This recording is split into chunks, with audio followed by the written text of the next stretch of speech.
Halo teman-teman, kita berjumpa kembali dengan topik kenali obat anti diabetesmu pada episode yang kelima.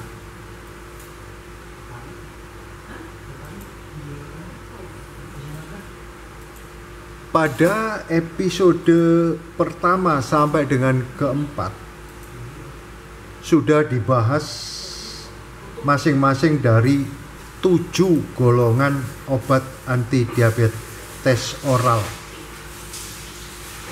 Dan ini 3 golongan obat: sulfonylurea, glimid, biguanid.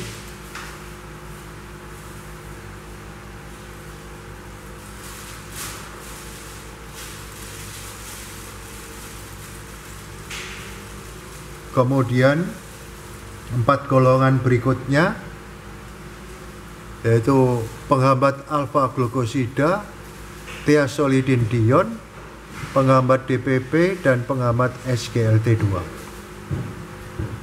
Jadi total ada 7 golongan. Nah, sebenarnya manfaat dari 7 golongan obat ini hanya yang pertama, obat yang meningkatkan sekresi insulin, dan yang kedua, obat yang meningkatkan sensitivitas insulin.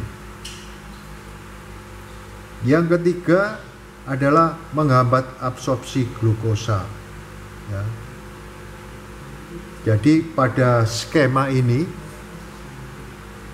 ke-7 golongan obat itu tadi adalah di sini. Golongan sulfonylurea, dia bekerja meningkatkan sekresi insulin pada pankreas. Karena dapat ditingkatkan, maka kadar glukosa dalam darah menurun.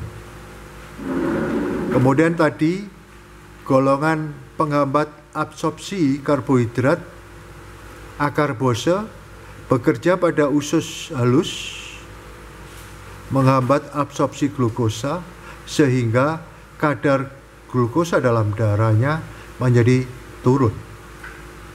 Ada lagi golongan ini menurunkan kelebihan output glukosa pada liver, yaitu metformin dan thiazolidinedione, TSD.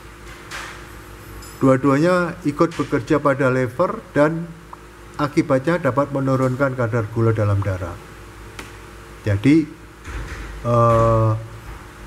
dari keseluruhan obat-obat anti diabetes ini, kalau digambarkan secara skema, adalah ada yang bekerja pada usus, pada liver, pada sel, resistensi insulin, dan pada pankreas. Sehingga kalau kita mengerti titik tangkap mekanisme kerjanya, maka dapat dimengerti bila mengapa kombinasi obat anti diabetes itu harus berasal dari obat yang manfaatnya berbeda.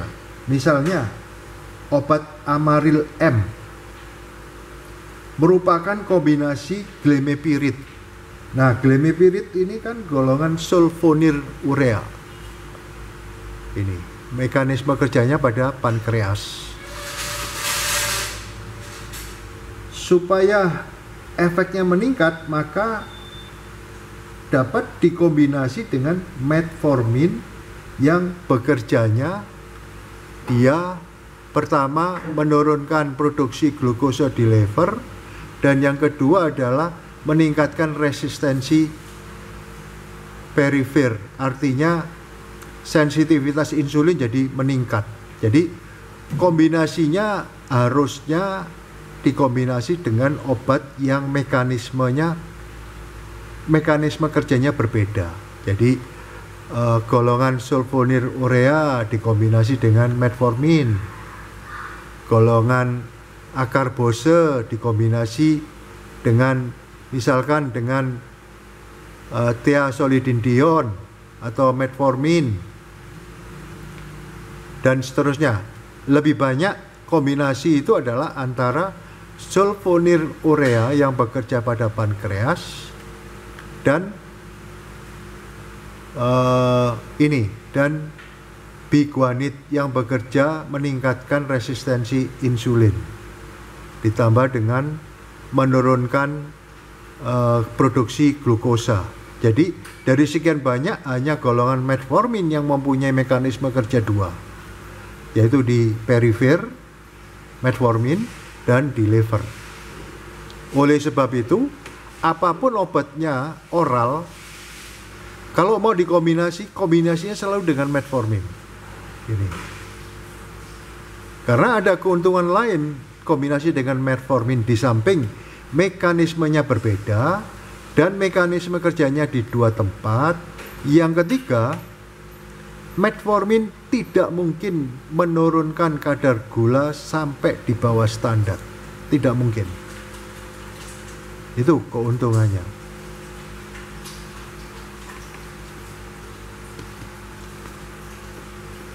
Oke, kita lanjutkan di sini. Jadi,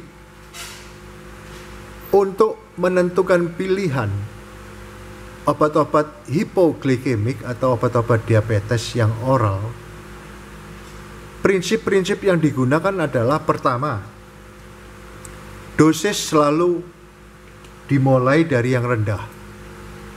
Yang kedua, tahu cara kerja, lama kerja, dan efek samping.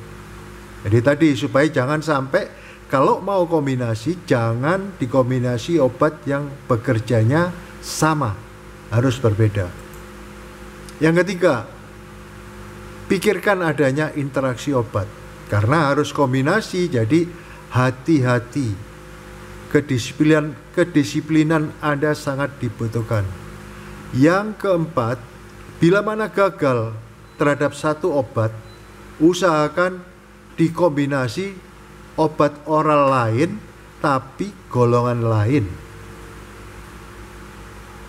Jangan golongan yang sama. Baru bila mana gagal, maka pertimbangkan untuk dikombinasi dengan insulin eksogen. Pikirkan tentang ketaatan pasien. Ingat, ketaatan Anda, semakin Anda taat, semakin aman. Dan bila mana Anda teledor, maka efek sampingnya akan mengganggu aktivitas penderita.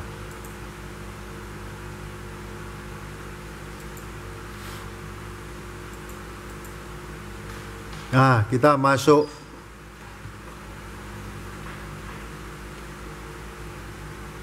bentuk obat anti diabetes yang kedua, yaitu bentuk injeksi, yaitu insulin. Insulin endogen. Jadi kita kenal insulin endogen adalah insulin dari tubuh manusia. Dan kalau insulin eksogen adalah insulin dari luar tubuh manusia. Jadi secara fisiologi, insulin endogen adalah mempunyai efek fisiologis sebagai berikut. Pertama, merupakan suatu hormon yang diproduksi oleh sel yang ada di pulau-pulau Langerhans di kelenjar pankreas. Yang kedua, insulin ini bekerja membawa glukosa ke dalam sel. Ya. Yang berikutnya, meningkatkan penyimpanan lemak. Seperti diketahui bahwa bila mana insulin disekresi dalam jumlah banyak menggunakan obat-obat oral, maka efek sampingnya adalah berat badan bertambah.